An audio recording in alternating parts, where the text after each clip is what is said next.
तो भाई लोग कैसे हो। आज मैं आप लोग के सामने राम रहीम की स्टोरी कानून का शिकंजा का अगला भाग लेके आया हूँ। चलिए कहानी स्टार्ट करते हैं। सारी बात सुनकर चीफ मुखर्जी का चेहरा अत्यंत गंभीर हो उठा। सुनो राम, यह केस अब बहुत खतरनाक होता जा रहा है। ऐसा लगता है अपराधी तुम्हें खत्म खत्म किए बिना नहीं मानेंगे, अतः तुम दोनों वापस लौट आओ। मैं यह केस सीनियर सीक्रेट सर्विस के हवाले कर देता हूँ। नो चीफ, ऐसा हरगिज नहीं हो सकता। अपराधी के इतने निकट पहुंचकर हम इस केस से अपना हाथ नहीं खींच सकते। लेकिन बेटे, आप हमारी जरा भी चिंता न करें चीफ। हमने ऐसी योजना बनाई है कि अपराधी जो कोई भी है जल्द ही कानून के शिकंजे में होगा। उफ, लगता है अब ये छोकरे किसी भी तरह मानने वाले नहीं, लेकिन इन्हें आगे कदम बढ़ाने से रोकना बहुत ही ज़रूरी है, वरना। आप चुप क्यों हो गए अंकल? ठीक है, तुम नहीं मानते तो जैसा उचित समझो वैसा करो, परंतु मैं चाहता हूँ कि आगे कोई भी कदम उठाने से पहले तुम दोनों मुझसे एक बार मिल लो। लेकिन आप इतनी जल्दी रामनगर पहुँचेंगे कैसे? मैं अपने विभाग के विशेष प्लेन द्वारा कुछ ही घंटों में रामनगर पहुँच जाऊँगा। तुम यह बताओ कि ठहरे किस होटल में हो? होटल होटल मून नाइट में। ठीक है, सुनो, आज शाम 5 बजे तुम दोनों होटल से बाहर निकलकर 50 कदम बाईं ओर चलना। वहाँ तुम्हें एक काले रंग की ब्यूक खड़ी दिखाई देगी, जिसके ड्राइवर के हाथ में सफ़ेद रंग का गुलाब होगा। तुम दोनों उसी कार में सवार हो जाना, वह तुम्हें मेरे पास पहुँचा देगा। परंतु आप होटल में ही आकर हमसे क्यों नहीं मिल लेते चीफ? मुझे संदेह है कि अपराधी मुझ पर भी नज़र रखे हुए है, अतः मैं ऐसा कोई रिस्क नहीं लेना चाहता जिससे कि अपराधी मेरा पीछा करते हुए तुम तक पहुंच जाए और तुम लोगों के प्राण फिर खतरे में पड़ जाए। ओह ठीक है चीफ, जैसा आपने कहा हम वैसा ही करेंगे। गुड, बाकी बातें मिलने पर होगी। Over and all. Okay chief, over and all. संबंध विच्छेद होने के पश्चात राम ने घड़ी को यथापूर्वक किया और किसी गहन विचारों में खो गया। आखिर यह चीफ को हो क्या गया? आज पहली बार उन्होंने हमसे केस से हाथ खींच लेने के लिए कहा। कहीं ऐसा तो नहीं कि चीफ भी अपराधियों से मिले हुआ है और उन्हीं के द्वारा हमारी तमाम गतिविधियों को का अपराधियों को पता चल रहा हो? तथा अब क्या सोचने लगे भैया? रहीम, मुझे दाल में कुछ काला मालूम पड़ता है। चीफ का हमसे इस तरह मिलना रहस्य से खाली नहीं। क्या मतलब मैं तुम्हें बाद में समझाऊंगा। फिलहाल तुम फटाफट नहा धोकर तैयार हो जाओ। मैं तुरंत यहाँ के पुलिस कमिश्नर से मिलना चाहता हूँ। ओह! राम की बात सुनकर रहीम को आश्चर्य तो बहुत हुआ, लेकिन राम को दूसरे कमरे की ओर जाते देख वह खामोशी के साथ तौलिया उठाकर बाथरूम में घुस गया। इधर रामनगर की ही एक इमारत में पेड्रो दिलावर और उसके साथी राम रहीम की मौत पर जश्न मना रहे थे। खूब पियो यारो, आज बॉस उन दोनों छोकरे की मौत का हमें इनाम देने आ रहे हैं। एक भयानक खतरे को हमने अपने मार्ग से हटा दिया। अब कुछ दिन आराम से बिताएंगे और पिलाओ। परंतु पेड्रो और उसके साथी इस बात से अनभिज्ञ थे कि उनका बॉस उस इमारत में प्रवेश कर चुका है। शीघ्र ही रहस्यमय बॉस ने उस कमरे में प्रवेश किया जहां पेड्रो और उसके साथी मौजूद थे। बॉस बॉस को देखकर अन्य भी चौंके। गुड नॉन बॉस। नमस्कार बॉस। सुअरो, तुम लोग यहाँ जश्न मना रहे हो और वे दोनों जासूस छोकरे तुम लोगों की मौत की तैयारी कर रहे हैं क्या? लेकिन बॉस, उन दोनों को तो हम ठिकाने लगा चुके हैं। फिर वे जिंदा हैं मूर्ख, और इस समय रामनगर के ही एक होटल में ठहरे हुए हैं। यदि जल्दी ही उनका कोई बंदोबस्त नहीं किया गया तो तुम लोगों के साथ साथ वे मेरी भी गर्दन नाप लेंगे। दिल तो यही करता है कि तुम सबको इसी समय गोली मार दूं, लेकिन चूंकि तुम सब मेरे पुराने वफादार हो, इसलिए मैं तुम्हें एक आखिरी मौका और दूंगा। सुनो। फिर बॉस धीरे धीरे उन्हें कुछ समझाने लगा। अपनी योजना समझाने के बाद वह पुनः बोला, क्या तुम लोग सब कुछ अच्छी तरह समझ गए? यस बॉस, आप निश्चिंत रहें, जैसा आपने कहा वैसा ही होगा। सुनो, यदि इस बार मेरी योजना में कोई गड़बड़ी हुई तो मैं एक एक को गोली से उड़ा दूंगा। अब तुम लोग जा सकते हो, और हाँ, शाम को मैं तुम्हें अड्डे पर ही मिलूंगा। Okay boss. सबके बाहर जाने के बाद बॉस भी उस कमरे से निकलकर एक और बढ़ चला। उधर चीफ से कांटेक्ट करने के बाद राम रहीम तैयार होकर होटल से बाहर निकले। टैक्सी के रुकते ही राम रहीम पिछली सीट पर पहुंच गए। पुलिस मुख्यालय चलो। बहुत अच्छा साहब। कुछ ही देर बाद उनकी टैक्सी पुलिस मुख्यालय के बाहर खड़ी थी। अर्दली द्वारा कार्ड भीतर भेजते ही पुलिस कमिश्नर मिस्टर जेड ने उन्हें तुरंत भीतर बुलवा लिया, क्योंकि वे पहले से ही उनसे परिचित थे। बैठो बेटे, मुझे तुम दोनों के अकस्मात आगमन पर काफ़ी हैरानी हो रही है। अंकल, हम आपके पास मौत बेचने वाले, मेरा मतलब है जाली नोट छापने वाले और नकली दवाइयाँ बेचने वाले गैंग के सिलसिले में कुछ विशेष बातें करने आए हैं। ओह अवश्य, कहो क्या कहना चाहते हो। सुनिए, यदि आप मेरी योजना पर अमल करें तो मुझे विश्वास है कि वह गैंग आज रात ही कानून की पकड़ में आ जाएगा। यदि ऐसी बात है तो जल्दी से बताओ कि मुझे क्या करना होगा। यह गैंग तो हमारे लिए काफ़ी समय से सर दर्द बना हुआ है। जनता में अलग आतंक व्याप्त है। तो सुनिए, आज शाम। फिर राम धीरे धीरे पुलिस कमिश्नर को कुछ समझाने लगा, जिसे सुनकर पुलिस कमिश्नर के साथ साथ रहीम की भी आंखें आश्चर्य से फैलती चली गई। पुलिस कमिश्नर से बातचीत करने के पश्चात राम रहीम पुलिस मुख्यालय से बाहर निकले। राम भैया, क्या तुम्हें वास्तव में चीफ पर संदेह है? हाँ, और यदि मेरा यह संदेह ठीक निकला तो समझ लो आज की रात अपराधियों के लिए काल की रात साबित होगी। ओह। उसके बाद राम रहीम एक टैक्सी लेकर वापस होटल पहुंच गए। दोपहर हो चुकी थी, अतः दोनों खा पीकर आराम करने के लिए बिस्तर पर जा लेटे। उफ, इस गैंग के साथ चीफ अंकल का भी संबंध हो सकता है, यह तो सपने में भी सोचा नहीं जा सकता था। राम का सोचना स्वाभाविक भी है। सिवाय चीफ के और कोई नहीं जानता था कि हम जीवित हैं अथवा नहीं, जबकि अपराधी बार बार हम पर आक्रमण करता रहा है। इससे स्पष्ट हो जाता है कि चीफ से ही अपराधी को सूचना मिलती रही होगी। और शाम के ठीक 5 बजते ही राम रहीम तैयार होकर होटल से बाहर निकले और बाईं ओर चल पड़े। ठीक 50 कदम दूर उन्हें एक काली कार फुटपाथ के साथ खड़ी दिखाई दी। शायद चीफ ने तुम्हें उसी कार के लिए कहा था। हाँ, यदि उसके ड्राइवर के हाथ में सफ़ेद गुलाब हुआ तो। कार के निकट पहुंचने पर वास्तव में उन्हें ड्राइवर के हाथ में सफ़ेद गुलाब का फूल थमा दिखाई दिया, परंतु इससे पहले कि राम रहीम कुछ बोलते ड्राइवर बोल उठा, यदि आप दोनों ही राम रहीम हैं तो कृपया पीछे बैठ जाइए। ठीक है। और राम रहीम के पिछली सीट पर बैठते ही ड्राइवर ने कार तीव्र गति से एक दिशा में दौड़ा दी। ड्राइवर, तुम हमें कहाँ ले जा रहे हो? मिस्टर मुखर्जी के पास, लेकिन ठिकाना बताने के लिए उन्होंने मना किया है। काफ़ी देर बाद एक कार विशाल इमारत के कंपाउंड में दाखिल हुई।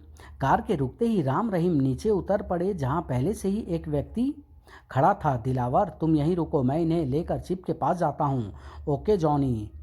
वह लंबा चौड़ा व्यक्ति, जिसका नाम जॉनी था, राम रहीम को लेकर इमारत के भीतर की ओर चल पड़ा। तुमने यहाँ आने के बारे में किसी को कुछ बताया तो नहीं?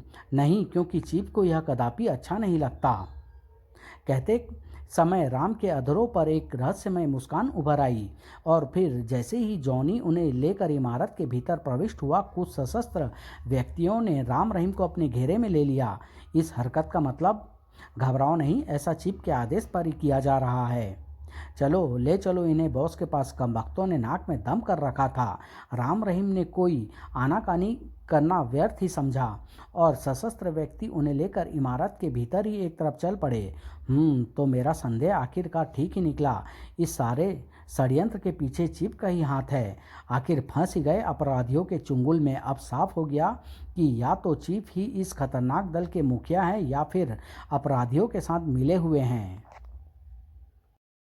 शीघ्र ही वे सशस्त्र व्यक्ति उन्हें लेकर एक लंबे चौड़े हाल में पहुंचे, जहां उनका रहस्यमय बॉस एक रिवॉल्विंग चेयर पर पीठ घुमाए बैठा था।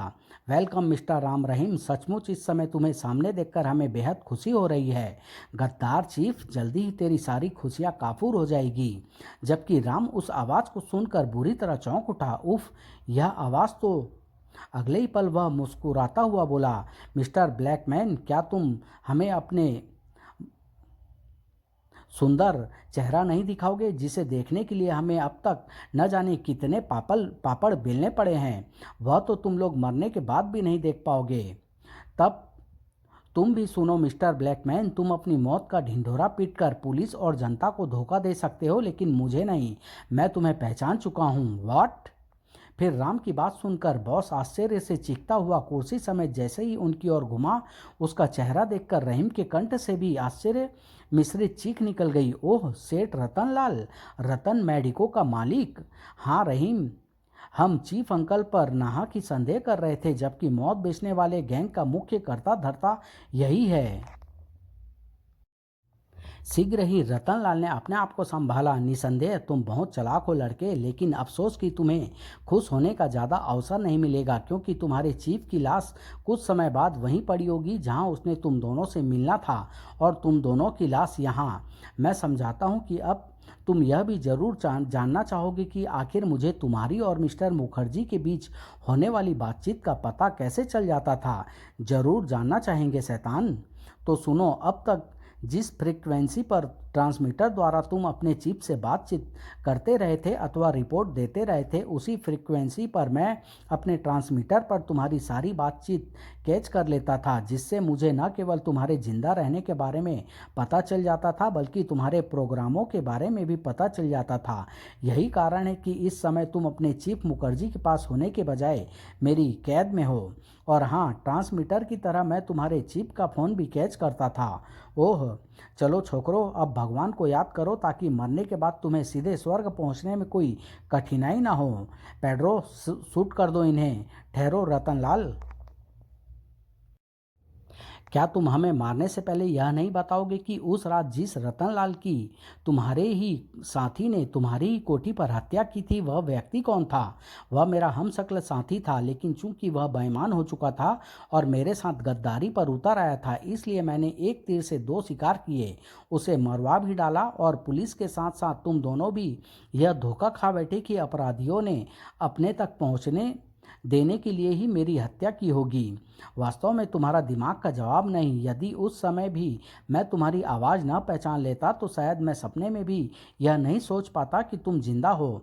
अच्छा, बस एक हसरत और पूरी कर दो और यह बताओ कि मौत का धंधा तुम क्यों और किस लिए कर रहे हो? रुपया तो तुम दूसरे तरीके से भी पैदा कर सकते हो। ठीक है, मरने से पहले तुम्हारी कोई हसरत बाकी न रह जाए, इसलिए बताए देता हूँ। सुनो, इस काम के लिए मुझे एक देश मुंह मांगी दौलत दे रहा है, और वह इस तरीके से मेरे द्वारा तुम्हारे देश में अशांति फैलाना चाहता है ताकि तुम्हारे देश कभी तरक्की ना कर सके। यानी कि तुम उस देश के एजेंट हो। बिल्कुल, उस देश की दौलत पर मैं शान से जिंदगी जी रहा हूँ, वरना तुम्हारे इस भूखे देश में तो अब तक किसी नाली के कीड़े की तरह तड़प तड़प कर दम तोड़ चुका होता। रतनलाल की बात सुनकर रहीम एकाएक क्रोध से पागल हो उठा। नीच कुत्ते, गद्दार, मैं तुझे जिंदा नहीं छोड़ूंगा। मेरे देश के लिए ऐसे लफ्ज कहता है? लेकिन रहीम का गुस्सा खाकर रतनलाल फर्श पर गिरने के साथ ही चीख उठा, खत्म कर दो पहले इसी सांप की औलाद को। ओह नहीं रहीम, बचो। परंतु इससे पहले कि बदमाश रहीम का निशाना ले पाते, दरवाजे से गोलियों की जबरदस्त बौछार आई। तड़ तड़ तड़, धाएं धाएं, आह, और वे सभी चीखते हुए फर्श पर उलटते चले गए। राम रहीम ने चौंक कर दरवाजे की ओर देखा तो द्वार पर सिपाहियों के साथ चीफ मुखर्जी और कमिश्नर जेट को देखकर उनके चेहरे प्रसन्नता से खिल उठे। चीफ अंकल, अरे बाप रे, पुलिस यहाँ तक कैसे आ पहुंची? सिपाहियों, पकड़ लो इन सब शैतानों को। लेकिन तभी रतनलाल ने गजब की फुर्ती के साथ जेब से रिवॉल्वर निकाल लिया और, हराम जादो, खड़े खड़े मुंह क्या देख रहे हो, मुकाबला करो। पुलिस और बदमाशों ने तुरंत इधर उधर छिपकर मोर्चा लिया और एक दूसरे पर भयानक गोलीबारी करने लगे। रहीम, तुम रेंगते हुए रतनलाल की ओर बढ़ो, मुझे लगता है वह भागने की फिराक में है। ठीक है। जब रतनलाल ने राम रहीम को रेंगते हुए अपनी ओर बढ़ते देखा तो उसने फुर्ती के साथ जेब से एक अंडाकार गोला निकालकर उन पर फेंक मारा। रहीम, बचो। राम रहीम के इधर उधर भटकते ही गोला फर्श से आकर टकराया और फट गया। उसके फटते ही उसमें से सफ़ेद रंग का गाढ़ा धुआं निकलकर तेजी से कमरे में फैलने लगा। ओह, जहरीली गैस! पलक झपकते ही पूरा हॉल उस जहरीले धुएं से भर गया और सभी बुरी तरह खांसने लगे। उफ, रहीम, जल्दी बाहर निकलो। मौका अच्छा है, भाग निकलूं। जब राम ने रतनलाल को वहां से भागते देखा, रहीम, रतनलाल भागने की कोशिश कर रहा है, तुम मेरे पीछे आओ। ठीक है। किसी तरह अपने आप को संभालते हुए दोनों तुरंत रतनलाल के पीछे दौड़ पड़े। उस हॉल से बाहर निकलते ही राम रहीम की हालत में कुछ सुधार हुआ। अब तुम बच कर नहीं जा सकते रतनलाल, तुम्हारी भलाई इसी में है कि अपने आप को कानून के हवाले कर दो। उत्तर में रतनलाल ने पलटकर उस पर फायरिंग कर डाली। उफ, वह ऐसे नहीं मानने वाला। पहले से ही सतर्क होने के कारण राम रहीम अपने आप को बचा गए। राम रहीम को बचते देख रतनलाल ऊपर जाने वाली सीढ़ियां फलांगने लगा। यह देख राम ने भी उस पर बेतहाशा फायरिंग करनी आरंभ कर दी। मैं कहता हूँ रुक जाओ रतनलाल, वरना कुत्ते की मौत मारे जाओगे। लेकिन रतनलाल बिना रुके ही ऊपर चढ़ता चला गया। चूंकि सीढ़ियां घुमावदार थी इसलिए उसे कोई नुकसान नहीं पहुंच रहा था। मैं कहता हूं तुम मेरे पीछे मत आओ वरना तुम्हारा भगवान भी तुम्हें नहीं बचा पाएगा। धाएं धाएं धाएं धाएं। और शीघ्र ही रतनलाल फायरिंग करने के साथ साथ सीढ़ियां फलंगता हुआ इमारत की ऊंची छत पर जा पहुंचा जहां एक हेलीकॉप्टर खड़ा था। बस एक बार हेलीकॉप्टर के भीतर पहुंच जाऊं फिर कोई मेरा बाल भी बांका नहीं कर पाएगा। अगले ही पल रतनलाल ने न केवल सकुशल हेलीकॉप्टर के भीतर पहुंचने में सफल हो गया बल्कि पायलट सीट पर पहुंचते ही उसने इंजन भी स्टार्ट कर दिया। अब कोई मुझे छू भी नहीं पाएगा। अब जब राम रहीम छत पर पहुंचे, भैया वह भाग रहा है, जल्दी गोली चलाओ। राम ने तुरंत हेलीकॉप्टर पर निशाना साधा लेकिन इस कमबख्त रिवाल्वर को भी इसी समय धोखा देना था। झुंझलाकर राम ने खाली रिवाल्वर ही हेलीकॉप्टर पर खींच मारा परंतु हेलीकॉप्टर पर उसका क्या प्रभाव पड़ता। वह तो हाथ से निकला जा रहा है। भैया अब क्या करें। तभी चीफ मुखर्जी और पुलिस कमिश्नर भी कुछ सिपाहियों के साथ वहां आ पहुंचे। ओह वह शैतान तो निकल भागा। अब तो वह गोलियों की रेंज से भी बाहर हो चुका है। उफ, सारे किए किराए पर पानी फिर गया। तभी राम को अपने जूते के तले में रखे अपने उस विशेष एटॉमिक रिवॉल्वर का ध्यान आया जिसकी किरणें काफी दूर तक मार कर सकती थी। अगले ही पल उसने गजब की फुर्ती के साथ उसे जूते के तलवे से निकाल लिया। अब वह गद्दार इतनी आसानी से बचकर नहीं जा पाएगा। मैं उसकी चिता उसके ही हेलीकॉप्टर में बनाऊंगा। Oh very good. अगले ही पल उसने एटॉमिक रिवॉल्वर में ट्रिगर के स्थान पर लगे एक बटन को पागलों के समान दबाना आरंभ कर दिया। रिवॉल्वर से विनाशक किरणें निकलकर हेलीकॉप्टर की ओर लपकी और पलक झपकते ही हेलीकॉप्टर के साथ साथ अपराधी रतनलाल के भी परखच्चे उड़ गए। वो मारा कानून के शिकंजे से तो भाग निकला था कमबख्त लेकिन मौत के शिकंजे से नहीं बच पाया। धड़ाम हुर्रे। जब हेलीकॉप्टर और रतनलाल के टुकड़े हवा में विलीन हो गए वह नराधम तो गया अपने धाम। मेरे विचार से हमें इस इमारत की तलाशी का काम भी पूरा कर लेना चाहिए। ठीक कहते हो बेटा। आइए कमिश्नर साहब यह काम भी शीघ्र से शीघ्र निपटा लें। अवश्य चलिए। तलाशी के दौरान शीघ्र ही एक अंडरग्राउंड तहखाने में नोट छापने की बड़ी बड़ी मशीनें, ब्लॉक्स व सादे कागजों के साथ साथ छपी हुई लाखों की करेंसी भी उन्हें प्राप्त हो गई। ओह माय गॉड, मैं तो इतने बड़े प्रेस के यहाँ होने की सपने में भी उम्मीद नहीं कर सकता था। फिर कुछ तहखानों में नकली दवाइयों और इंजेक्शन की हजारों पेटियों के साथ साथ दवाई तैयार करने की मशीनें आदि भी उन्हें प्राप्त हो गई। सिपाहियों इस सारे सामान को अपने कब्जे में ले लो। Yes sir. रतनलाल के सारे आदमी पहले ही पकड़े जा चुके थे। इस तरह से राम रहीम की होशियारी से रतनलाल के गैंग के साथ साथ नकली दवा बेचने वालों का भी देश भर से सफाया कर दिया गया। अगले दिन के तमाम समाचार पत्र एक बार फिर राम रहीम की प्रशंसा से रंगे पड़े थे। आज की ताज़ा खबर, नकली दवा बनाने वाले सेठ रतनलाल राम रहीम का शिकार बना। जबकि अगले दिन राम रहीम राजधानी लौटकर इस केस की सफलता के उपलक्ष्य पर चीफ मुखर्जी द्वारा दी गई शानदार दावत का आनंद ले रहे थे। चीफ अंकल, एक बार तो मैं इस बात से आप पर ही संदेह कर बैठा था कि कहीं अपराधियों को हर बार हमारी गतिविधियों का पता आपके द्वारा तो नहीं चलता। हाँ चीफ अंकल, इस बात के लिए मैं भी शर्मिंदा हूँ। इसमें तुम लोगों का कोई दोष नहीं मेरे बच्चों। यदि मैं तुम्हारे स्थान पर होता तो इन स्थितियों में मैं भी ऐसा ही सोचता। लेकिन चीफ अंकल, एक बात मेरी समझ में नहीं आई कि कमिश्नर साहब के साथ साथ आप भी अपराधियों के मुख्य अड्डे तक कैसे पहुंच गए। यह भी एक संयोग था। जिस ड्राइवर को मैंने कार लेकर तुम्हें लेने तुम्हारे होटल भेजा था, जब उसने मुझे यह सूचना दी कि गाड़ी मार्ग में खराब हो गई है तो मैं तुरंत तुमसे मिलने चल पड़ा। परंतु जब मैं तुम्हारे होटल के पास पहुंचा तो तुम्हें एक दूसरी कार में सवार होते देख मैं चौंक पड़ा। ओह, जरूर वे किसी खतरे में फंसने जा रहे हैं। परंतु इससे पहले कि मैं तुम्हें खतरे से सावधान कर पाता तभी कमिश्नर जेड ने मुझे आ घेरा। खबरदार, भागने की कोशिश बेकार है। सिपाहियों, डाल दो इसके हाथों में हथकड़ियाँ। ठहरिए, लगता है आपको कोई गलत फहमी हुई है। हमें मूर्ख बनाने की कोशिश मत करो। तुम उन दोनों लड़कों का पीछा कर रहे थे, यह गलत है। वे दोनों मेरे ही विभाग के एजेंट राम रहीम हैं और मैं उनका चीफ एस मुखर्जी हूँ। विश्वास न हो तो यह देखिए मेरा परिचय कार्ड। और जब कमिश्नर जेड ने मेरा परिचय जाना तो उन्हें अपनी भूल का एहसास हुआ। सॉरी मिस्टर मुखर्जी, मैं समझा था कि आप अपराधियों से मिले हुए हैं और उनका अपहरण करने के चक्कर में हैं। अब बातों में समय मत गंवाइए, तुरंत उनका पीछा करिए वरना वे खतरे में पड़ जाएंगे। ओह हाँ, आइए हमारी जीप में। और हम पुलिस जीप में तुम्हारा पीछा करने लगे। मार्ग में कमिश्नर साहब ने मुझे तुम्हारे प्रोग्राम के बारे में बता दिया था, अतः मुझे समझते देर नहीं लगी थी कि वे बदमाश तुम्हें अपने अड्डे पर ही ले जा रहे हैं। हमारे पीछे पीछे पुलिस के जवानों से भरे कई ट्रक भी थे। उनके अड्डे पर पहुंचकर हमने सर्वप्रथम पहरे पर तैनात बदमाशों को पकड़ा, फिर भीतर प्रविष्ट हो गए। उसके बाद की तो सारी कहानी तुम दोनों जानते ही हो। ओह, निसंदेह चीफ, यह भी अपने किस्म का एक भयानक केस था। शुक्र है कि हमें इस केस में जल्दी ही कामयाबी मिल गई, वरना वह देशद्रोही पता नहीं और कितने बेगुनाहों की जाने लेता। समाप्त।